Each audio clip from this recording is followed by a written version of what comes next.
is empty, all the devils are here, to quote Shakespeare. Welcome to the QI Christmas show, otherwise known as the Feast of Stephen. Let's meet our merry players. Miss Scarlett, Joe Brand. Caramel Mustard, Phil Jupiter.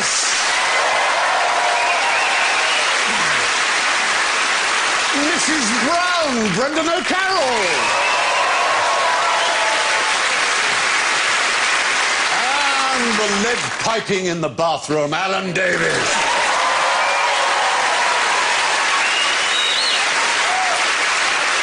And their buzzers are adorable. Joe goes. Brendan goes. Phil goes.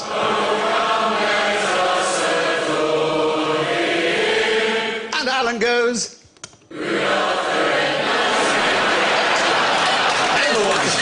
Thank you, Alan. And so to our first question. Ooh, you've been given a truly horrible sweater for Christmas. Oh, that's the question. What's the best way to get rid of it? Some comedic unravelling that they used to always do in films when I was little on the telly, and you never see that joke anymore. There's always someone getting a thing and it's unravelling, and they never know. That definitely would do it. That would do it. Yeah. That would do it. Any other thoughts? Well, you can get in touch with the people at CERN who have been working on the Higgs boson, which I'm fairly sure will lead to time travel, and then you can turn them back into sheep.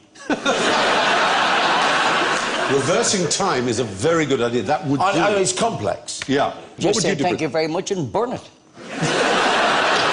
Ever the practical, positive solution. I'd do the same. I'd set fire to it, but I'd make sure my least favourite relative was trying it on. You could give it to charity. There was a lady who lived in our road who used to donate 3 shirts, 4 shirts a week to charity, and then she'd go back and buy them back for 50p each, because it was cheaper than leaving them into the cleaners. That's brilliant. Well, the funny thing is, between you, you've oddly got near the truth of it. Unravel it whilst travelling through time. You sort of do the effect of travelling through time. If you take a sweater on a journey back through time, eventually it becomes a ball of wool. And is there a machine that can take a pullover and unravel it back into its constituent woolen parts? Or a scarf, for example. Why would you make such a thing? Why, indeed? We have the only person we know on the planet who has done it. Imogen Hedges, ladies and gentlemen. Lovely to see you. Now, to explain ourselves, you're a student at... Kingston. I just graduated. And one of your projects was an unknitting machine. And is this something you built yourself? Yeah. It's fantastic. What a mind. Most people think, oh, I'll try and make something, but to unmake something, to go back in time. So could you take, say, Alan's scarf and return it to a ball of wool? Yeah. Seriously? Oh, yep. Charming. Really easy. Once you've unknitted it, can you knit it again? Yeah. Okay. She can do anything. Can we see your machine? There it is, and I believe that's your brother there. That's my Tristan, brother. give us a wave. Assistant. Hello, Tristan. And he's going to be operating, it's pedal powered. Yes, it's pedal. Do they not have electricity in Kingston? Is the recession bitten that hard? It's like a wind-up radio. It's for use around the world. Can I ask a question? Has Tristan got a girlfriend? He is quite... He's very cute, yes. isn't he? One would, one feels. He's going to pedal fast now, I tell you that. Stop it at once. All right. Slow down, Tristan, slow down. He'll be ploughing across the studio. Stop it. Imogen, thanks very much. You take the scarf away and we'll be looking on you. Thank you. Oh, dear. I just hate it when you two get all Christmassy like that. So we'll be looking on her from time to time. Now, we're all loyal servants of Her Majesty here. What do you think the Queen's going to give you for Christmas this year? A message. She will certainly be giving us all a message, that's true. That not a klaxon? I thought certain that would be a klaxon. It should have been, shouldn't it? But it's true. For years, it's actually been a robot. Well, she only gives things to people when they're 100.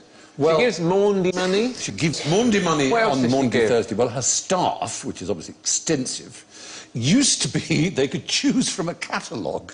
Argos.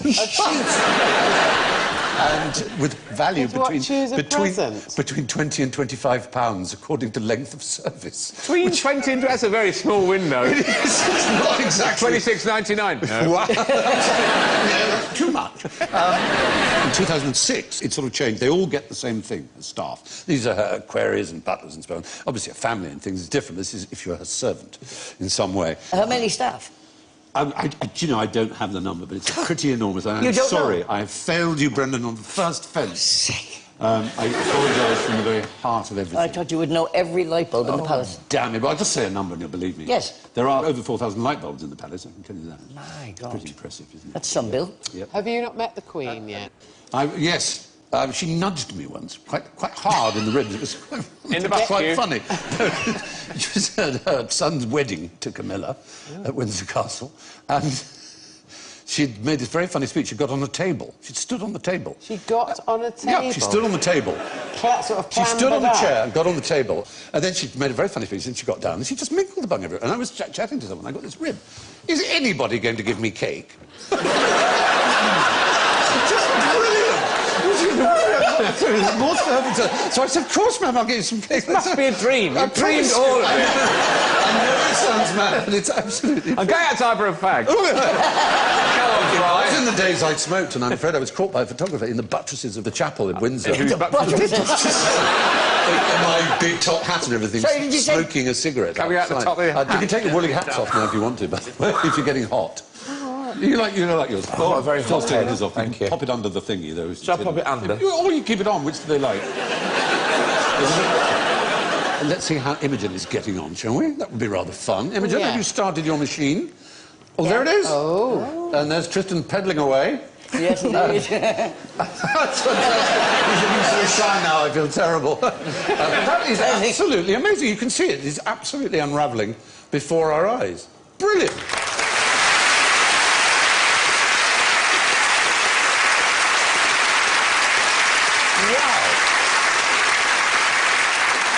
That is I just think so they would have got it done ages ago if Tristan wasn't quite so relaxed.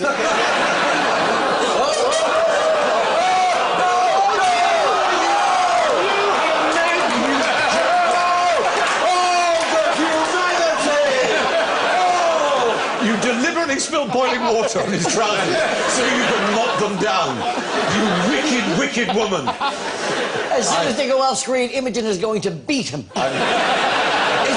Is Tristan wearing corduroys so the heat generated by the whiff of the corduroy is powering the kettle? We have embarrassed the brother and sister team almost Sorry, to death. Imogen, If he sorry. gets snagged up in that, he might get unravelled himself. It's just a whole human being unravelled.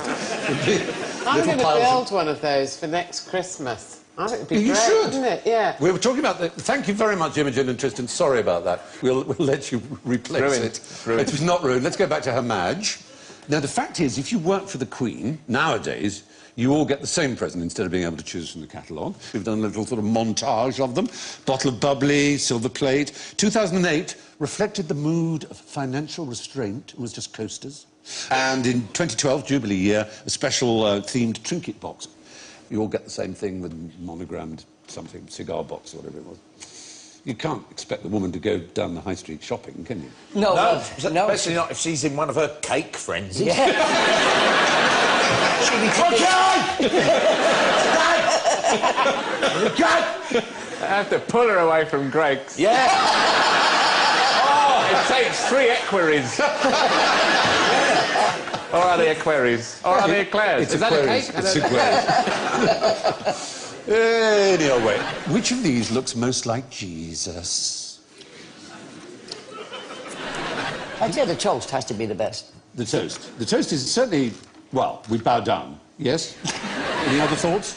They look a bit westernised. As far as we're going for the Bible, he was a Jew, obviously. He was Jewish. And that on the right is what's known as a forensic reconstruction. Now, is there any truth to it could be a myth that you can tell Jewish people because their earlobes are higher than their nose? Well, I'm Jewish. My mother's Jewish, so that makes me fully Jewish. Is my earlobe higher than my nose? It's very hard to tell with your nose. Yeah. Well, as my grandfather used to say, and he was Jewish, you know why we have big noses? Air is free. Or is it... What specifically are we looking for? Well, you know, I mean, it's basically images of Jesus. It's very extraordinarily difficult to know. The Bible obviously doesn't furnish us with a description of him. No we just know he was a Jewish man who lived at a particular time. And that's the best that forensic people can do, given that that's the sort of average, you know. But one very Christmassy person we do know more clearly the features of, because unlike Jesus, we have the skull. Who is that? Santa.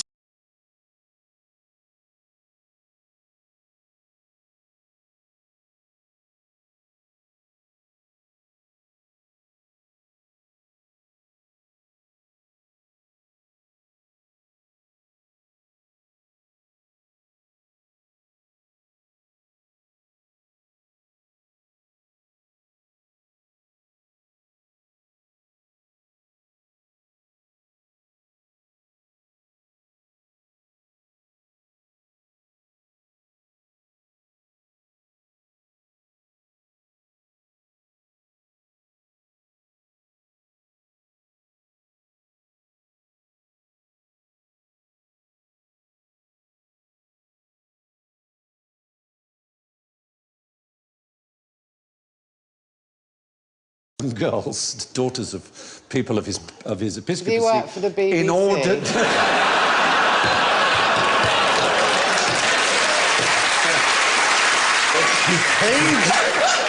he paid the parents of the girls in order to stop them. I bet he did. In order to stop them becoming prostitutes. And he is therefore the patron saint of prostitutes. Which is nice that they have. I'm pleased that there's a patron saint of harlotry. I think it's good. Did he have a hairdresser with OCD then? Look at it. And also quite a sort of thick, broken nose, which he could have got. People believe he fought with a heretic at Nicaea, where they had a famous More likely did it coming down the chimney, though. Or coming down the chimney, or being beaten up by the Emperor Diocletian. And what's his era? It's the 4th century, I think, AD. But when did Santa Claus become Santa Claus? Well, the idea that he was the patron saint of children caught on, and it became the patron saint of sailors, children and prostitutes. It's a good group. It's a good group. It's a very broad demographic, yeah. Sailors and prostitutes is a very difficult combination. Absolutely. I just love the idea that he's the patron saint of prostitutes, and then a child goes, "I love you, Santa." Shut up, baby, I know it. I've never, ever kissed. He was by the Dutch.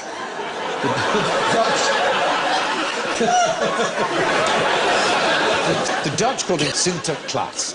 But where does the modern depiction of Father Christmas with red and white beard come from? This is where I could get my first screen.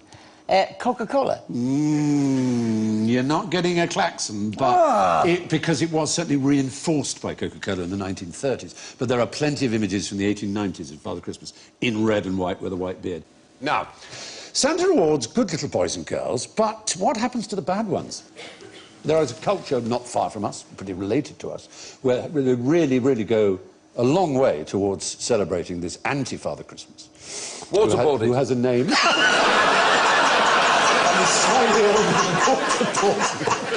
I shall waterboard all the bad children. Yeah. This is surprisingly close to waterboarding what they do. This is... Snowboarding! Snowboarding would be okay. A ducking stool? We're talking about Germany, and they have a Do they character. drown them? They have a figure. No, they don't actually drown them. But their threats are pretty medieval. There he is. Does anybody know the name of this character? He has several names, but... In German, he's mostly known as Krampus. I don't know who he is, but with a tongue like that, he's not a patron saint of prostitutes. But he's also known as Schmutzli. And Santa gives good gifts to good children. Krampus punishes naughty ones, include pulling hair. It's simple. It's not that bad, is Swatting with chains. Quite bad. Yeah. Pulling hair, swap with chains. Leading naughty children off a cliff. Which is right. He'd obviously have to fly to be able to get back and do it again. I think I went to that school. Putting them in a sack and taking them to his fiery lair. Sort of explains why German children are so well behaved. You like fiery lairs? That can be fun. It can be, I suppose. Mummy used to say. But when is this practiced? Christmas Eve? No. Christmas Is it Day? on their birthdays? For extra irony? No, it's December the 5th. The 5th is when Schmutzli or Krampus, from the German Krampf, and that's the kind of figure he presents. And they terrify children, you should imagine. They run down with whips and they threaten children and glare at them. It is a peculiar way to treat children at Christmas time, but I suppose it has produced a nation of extremely efficient and obedient citizens who now rule Europe. So maybe we've been missing something. Now, why is Santa off the rich list? Poor Santa. Cutbacks? That might Austerity drive? Austerity drive. He works one day a year. Only works one day a year. Has he developed He used to be confidence? on the rich list. He used to be on it until 2006. Forbes magazine famously invented virtually the idea of a rich list. Is there some... Yes, young Brendan. Is it because he may not be real?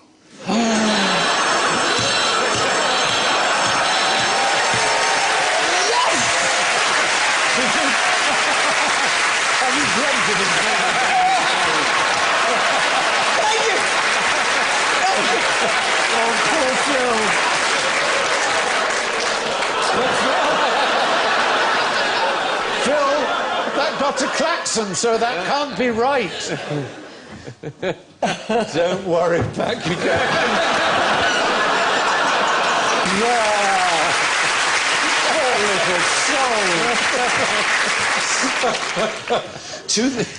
Forbes magazine genuinely publishes a fictional rich list. And Santa Claus used to be on it because they reckon he must be infinitely rich because he is able to distribute presents every year to all the children of the world, they said. I don't believe he does. I don't know why they... Richie Rich? That's Richie Rich, of course. Scrooge, I guess, on the left. Father Christmas himself in the... The late Bernard Manning on the right. Can you name... I've got the top 5. Name any in the top 5 that you imagine might be on the rich Real list. people or No, imaginary fictional, that's ones? the point. Scrooge McDuck. No, but his great rival. If you can remember his name, you will get lots of points. Tony Stark out of Iron Man. Yes, he's number 5. Absolutely right. Absolutely right. Worth 9.3 billion, apparently. Number 4's from a black and white TV show with a wonderful Earl Scruggs banjo opening theme song. Oh, the Beverly Hillbillies. The Beverly Hillbillies. So it's like Clampett, Jethro Clampett. Jed Clampett, I'll give you the points for that. He comes in at number 4, and they were worth 9.8 billion. So number 3, Carlisle Cullen from the Twilight Saga is worth 36.3 billion, apparently. Wow, dude. From investments. But number 2 is the enemy of Scrooge McDuck. Good one. Flintheart Glomgold is his name. Flintheart Glomgold. Yeah. And number 1 played Benedict Cumberbatch, the richest fictional creature in the world, human or they know in the audience? Smaug. Smaug with the dragon in The Hobbit. $62 billion worth of gold he sits upon until, of course, he... Well, I'm not going to tell you the ending, because I haven't seen it. Don't spoil it. But why is Santa taken off? Because surely he must be really rich to give everyone a present. It's a very simple reason. Tax evasion. Not tax evasion.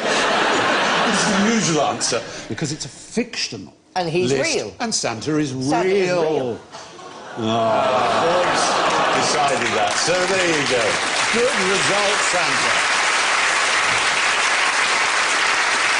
Just to see how Imogen's doing, shall we? Imogen and Tristan, let's have a look. Oh, you've spooled it back up. He's turning slowly. Oh, he's doing 2 tasks now. Very good. He's balling He's it. going balling it back into a ball. It actually doesn't just unravel it, it balls it up as well. Look at that. Balls it up, sorry. Beautifully. Look at how cunning that little thing is, the way it moves, the little shuttly... He's called Tristan, Steve. No!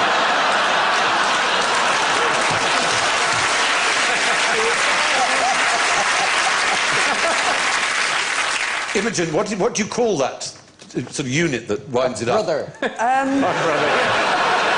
Did you design the way that it moves like that so that it could... The little tiny thing? Yeah. That's from eBay.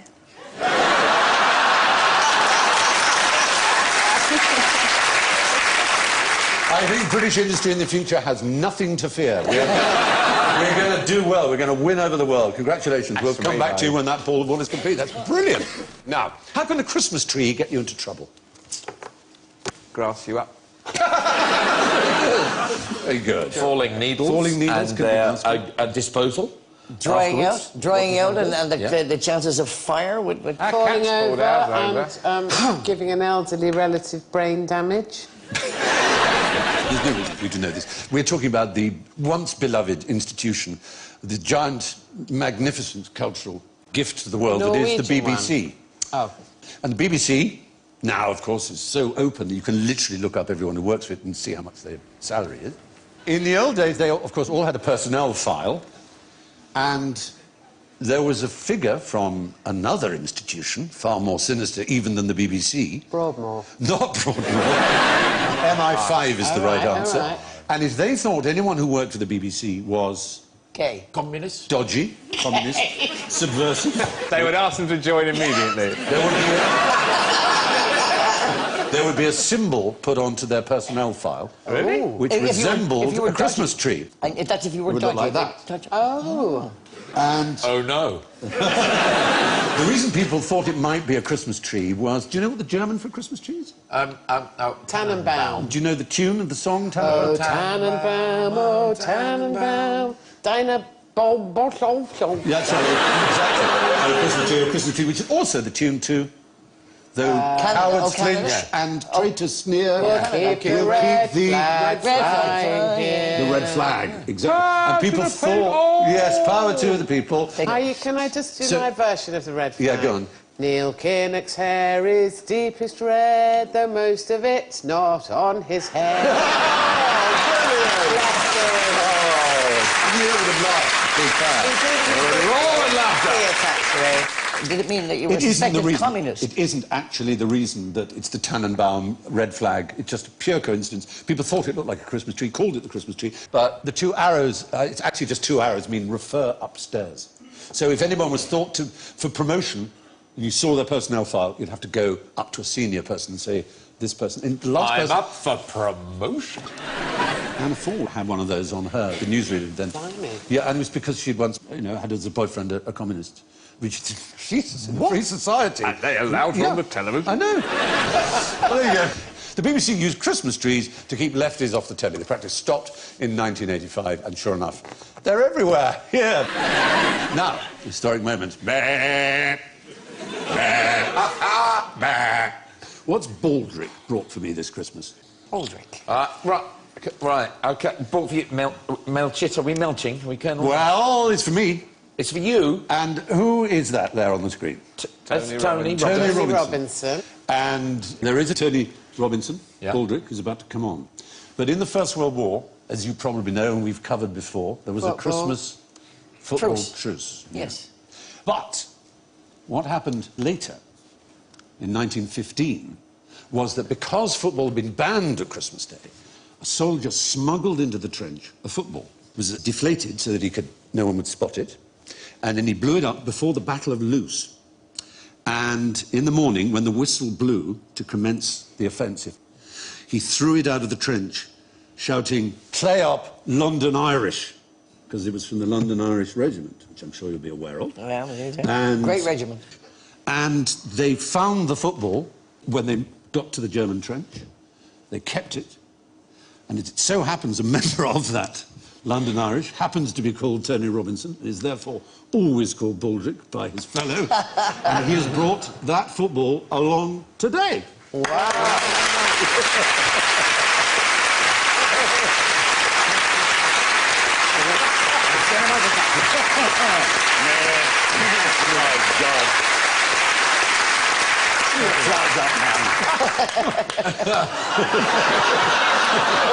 Christmas came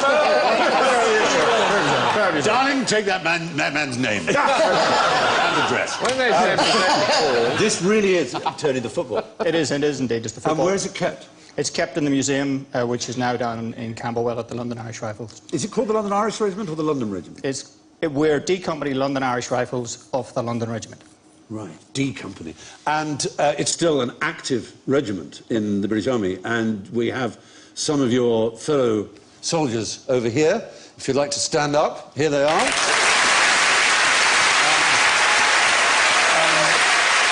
Fabulous to see you, boys.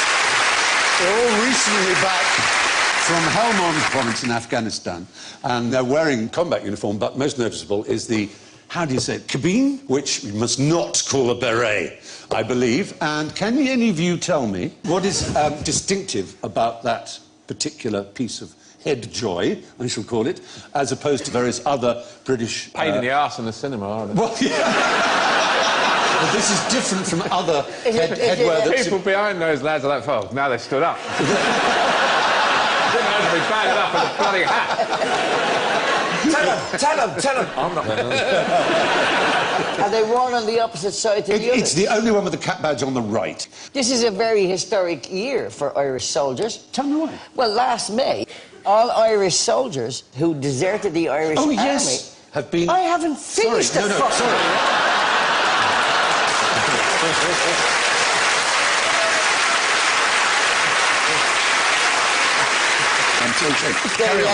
All soldiers who deserted the Irish Army in both First World War and Second World War periods and joined the British Army to fight for the British Army were granted a pardon.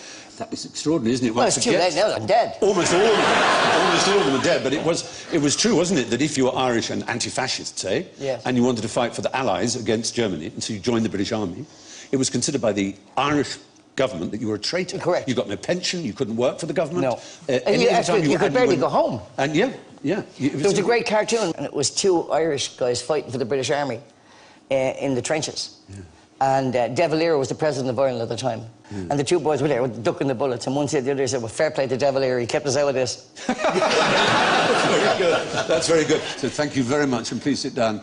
Members of D Company, thank you so much.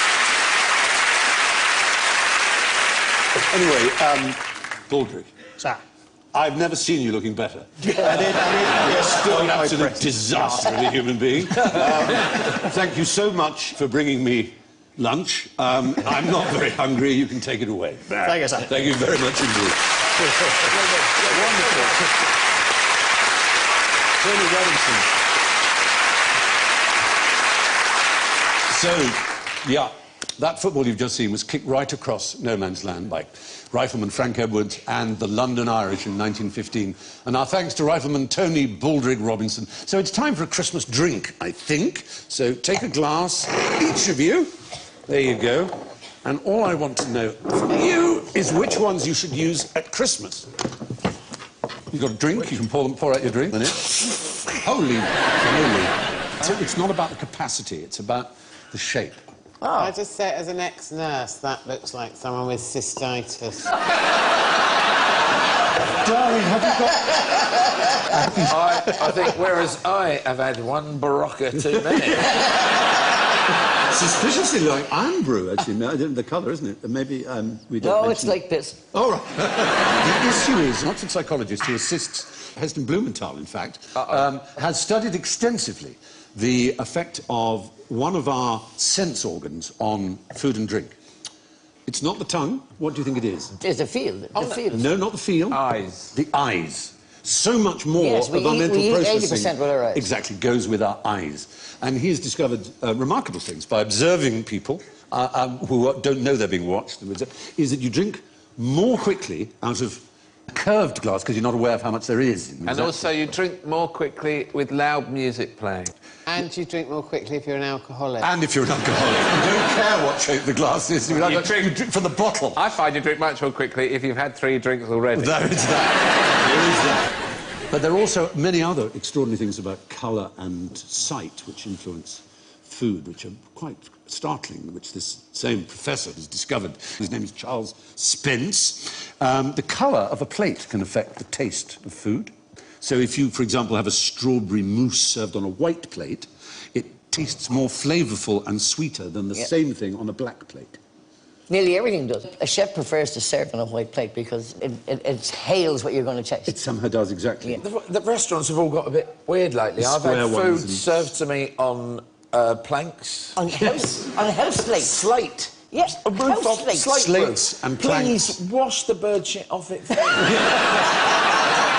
that was the sauce. In the... It was Esther Blumenthal. You were supposed to have... A little squeeze of sparrow. It was... I always put my mayonnaise through a pigeon before I... But in the Jamie Oliver ones, they hang them on the wall and offer them for sale afterwards. pigeons? Would you know the planks? I think that's crap about stuff tasting It isn't. worse off black plates. Not as I think if it's worse. racist towards plates. Let's have a taste challenge. We have a taste No, I challenge. we wish we will move on, though, but there are various other things. For example, it is, as you rightly say, the cortical real estate, as it were, taken up by visual, is much, much more than... Did I say that? You do, well, you didn't say it quite like that, but you can... Wine doesn't taste as nice in a mug. Wine. No, that's very true. And I think tea doesn't taste good out That's of them. because of the amount of air you take in. Yes, that's probably true, isn't it? No, it is true. Steve. Yes, no, sorry.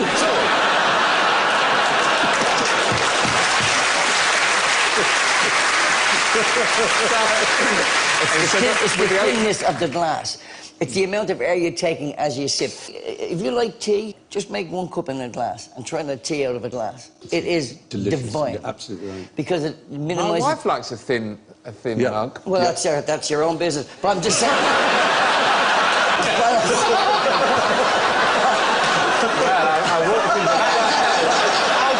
I've just taken so much. I'm getting a pummeling off these two. It was It is pitched doing at it. half volley Who length. thought that Fry and Carol would be a double act? Well, that's why they taste wine. They go Yeah, that's right, to get the... to maximise the air But- that gets in. Is that your phone? Yes.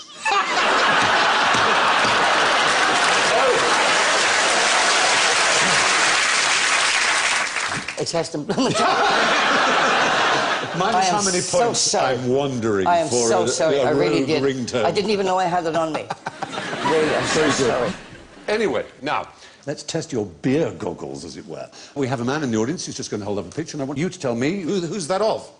Marilyn Monroe. Marilyn Monroe. Yeah, you can see the picture behind it there? Marilyn Monroe. Now, it's Sam. Sam, walk towards us if you'd be kind enough. don't think it... I wouldn't... I thought it was... I think it's supposed to look like her, but I'm suspicious.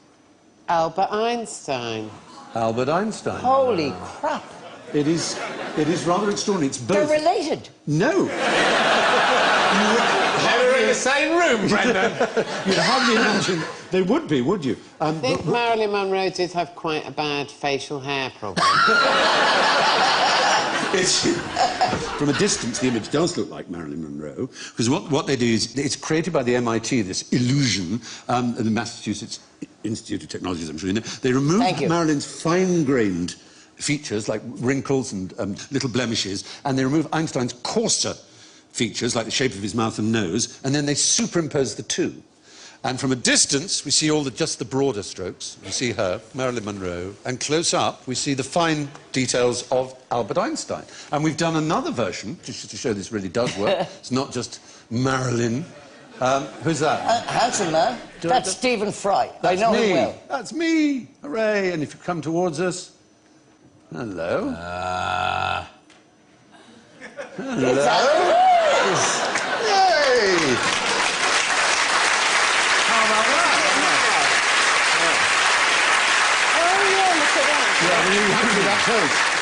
That's fantastic. Isn't it? It is an extraordinary illusion. I hope they've done 2 of them so we can have one each. Yeah, I want one in my house. What distance do you want it, though? I want to be far away from it. Toss you for it. Thank you very much indeed. Thanks, our pizza bearers.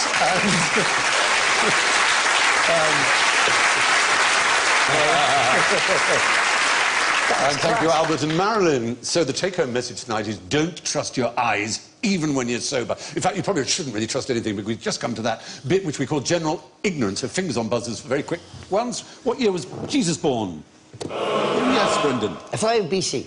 Ooh, it's not the right answer. Damn close. 4. No. 3. No. 2. No. Other direction. 8.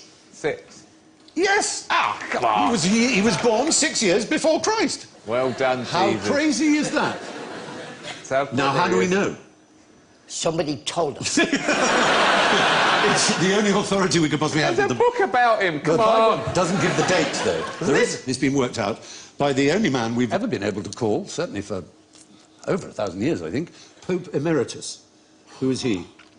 Emeritus. What does emeritus mean? An ex-pope. An ex-pope. Is there an ex-pope in the world? We got one now. We have. Benedict, yes. He's Pope Emeritus Benedict XVI. Where did you get His Holiness wrote a book with the catchy title Jesus of Nazareth, The Infancy Narratives.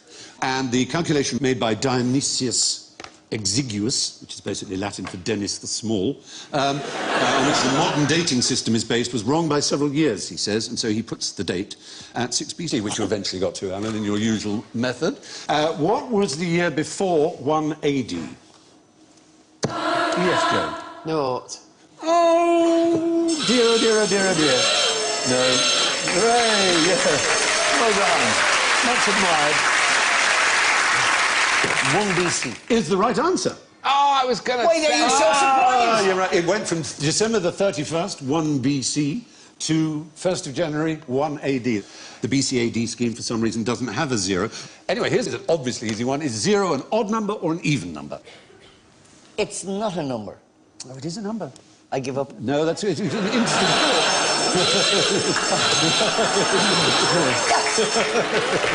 So it is one of them.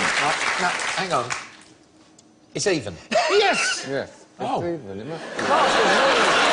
Because under all criteria by which you judge an even number, it is even. An even number is divisible by 2 without leaving a remainder.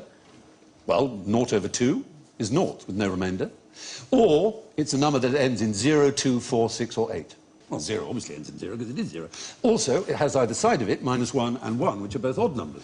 Our maths elf at QI thinks this is the easiest question that's ever been asked on QI. Yeah. Take away my glory now. I'll get my chance. It's the easiest question that's ever been asked. But he is a maths The elf. sun isn't there. I had that about 4 series ago, and I'm looking at it and it's not there. But this is easier.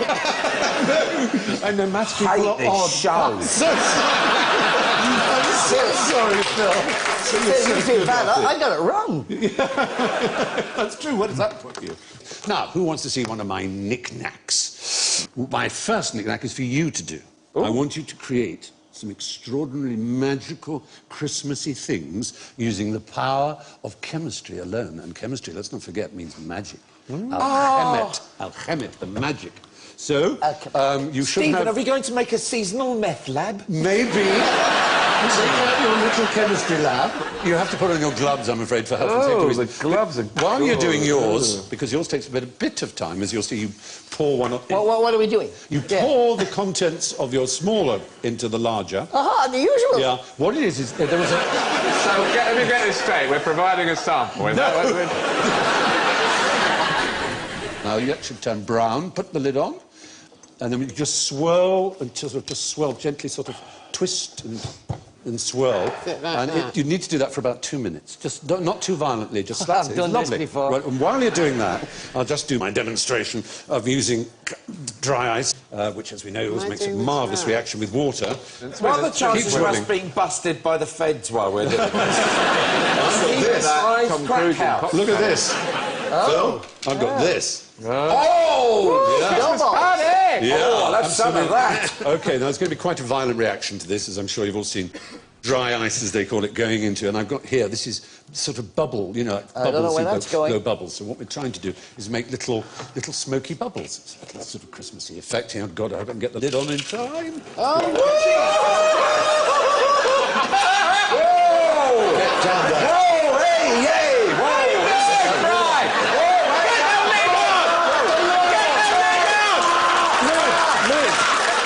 Lid is on, lid is on, lid is on. It's going everywhere!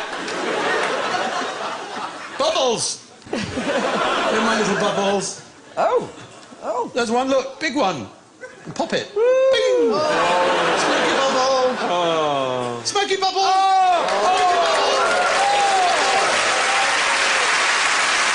There we are. Whoa. I've gone completely reflective. Oh, there you are. Look, you've made a bauble. Look at that. You've made a bauble because your little experiment invented by Mr. Tollens is one of the things he used was silver nitrate, the same thing used in film photography, and that is silver. Wow. You've got this beautiful silver bauble Can that I you've made just by say, mixing those two chemicals. I've just seen myself. I didn't realise that I looked like Last Christmas by Weight Watchers Wham. It's hideous. But it is, oh, Kevin, it is very beautiful, isn't it? Gorgeous. And they used to use exactly that for lining the inside of thermos flasks. You know how they're silvered on the inside. Oh, it's lovely. And mirrors. And there it is. You've made your own little homemade silver ball, and I've finished my little bubbles, and there we are. Cool, man. So, there's only one last thing to check, and that... Has anyone got any worries?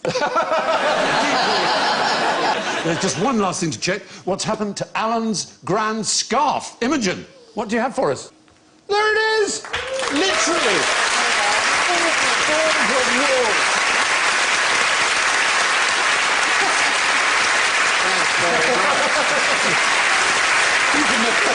Brilliant invention. I hope they gave you first class with honours and... They didn't.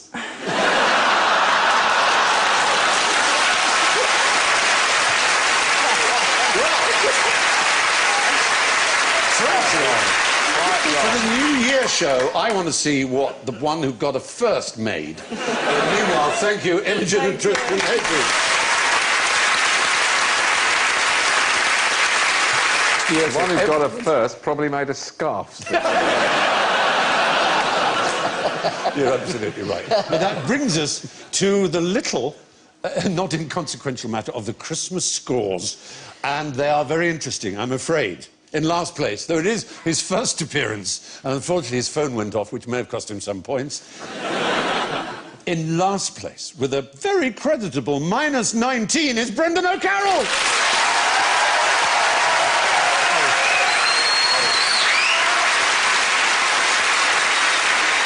In third, with -9, Joe Brand.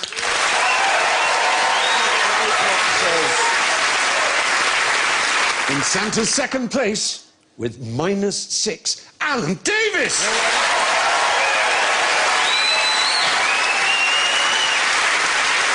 But our big Father Christmassy winner with +3 is Phil Jupiter.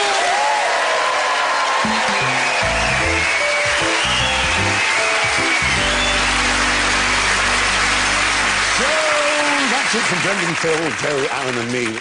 Merry Christmas to you all, everywhere. Bye-bye.